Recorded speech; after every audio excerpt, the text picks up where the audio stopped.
Hello friends, today we will explain you how we treat CSF rhinorrhea practically. So first let us show you two recent cases which were done and then we will discuss this problem in detail. हाँ, हमारे Mrs है बबीता शर्मा जो कि हम 3-4 महीने से परेशान थे। पहले हमने यमुना विहार पंचशील वालों को दिखाया, तो फिर मैंने विक्रम भारद्वाज जी को दिखाया, जो कि उन्होंने देखते ही कहा कि इसका ऑपरेशन है और हमने ऑपरेशन कराया और अब 15 दिन हो गए, हम बिल्कुल ठीक हैं। तो प्रॉब्लम क्या आ रही थी? प्रॉब्लम राइट साइड से नाक से पानी आ रहा था। तो डॉक्टर साहब ने बताया कि इसमें जो है साइनसिस की दिक्कत है, इसका ऑपरेशन करना पड़ेगा हमें, और उन्होंने नाक से अंदर की साइड ब्रेन के नीचे ऑपरेशन किया, नीचे से मांस लेके जान से और उसमें फ्लूइड बना के जब वो किया है तो वो ठीक है।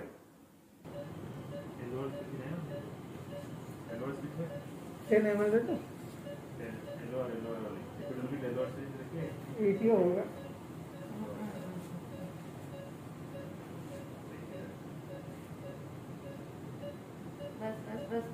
लग रहा है। और प्रॉब्लम क्या थी?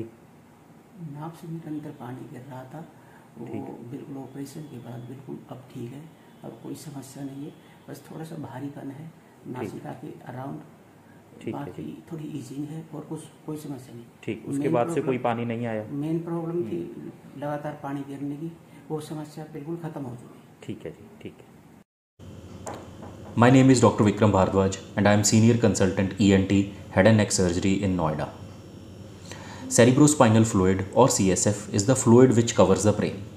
Sometimes there is a defect in the bone separating the brain and the nose, and then the CSF can start leaking out through the nose, and this is called CSF rhinorrhea. There are mainly two causes for this. First is a traumatic CSF leak which happens due to any head injury like accident.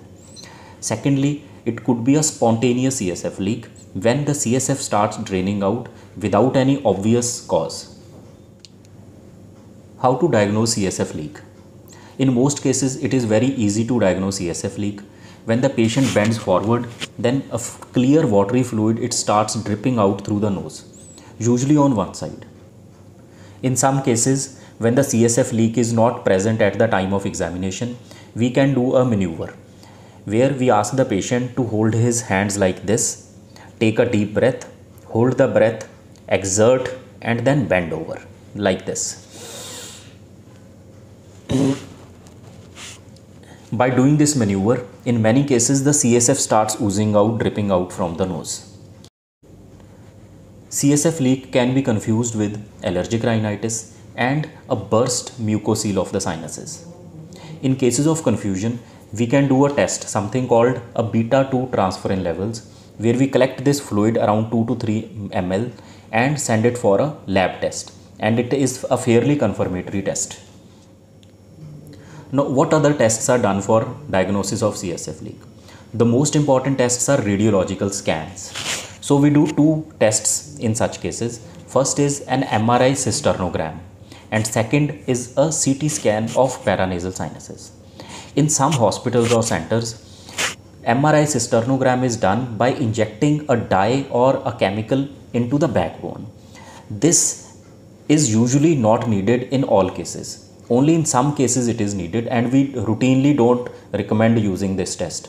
A plain MRI cysternogram is more than sufficient in majority of cases to diagnose this. Another very important thing is to get an eye checkup for doing something called a fundus examination. With this, we want to see whether the pressure inside the brain, the intracranial pressure, is raised or not. Now, what is the treatment of CSF rhinorrhea? So, whenever we diagnose a patient of CSF rhinorrhea, the first thing we do is start antibiotics, because we don't want infection from the nose entering into the brain and causing meningitis. Secondly, there are some medicines which lower the CSF production and pressure like acetazolamide. Third, the final treatment of CSF rhinorrhea is surgery. However, in cases where it is a traumatic CSF leak, that is, it is happening after an injury, in such cases we follow a policy of wait and watch, because in many such cases they can heal on their own. But in people with spontaneous CSF leak, they usually need a surgical repair. The surgical repair is done endoscopically through the nose. There is no external incision or scar mark. We identify the site of leak on a screen, and then we repair that leakage by using tissue from the thigh of the patient. We also use something called a tissue glue, which increase the chances of success. This surgery is highly successful, although not 100%. Now, what is the procedure after surgery? First of all, routine diet is usually started on the first or second operative day. Routine antibiotics are usually given for 7 to 10 days. In some cases, we put a lumbar drain. There is a drain which we put in the backbone to relieve the pressure on the repair site. It is usually put for around 1 to 3 days. The most important precaution is to avoid any physical exertion for at least 2 weeks. Some amount of bleeding or clots is usually normal for around 1 week.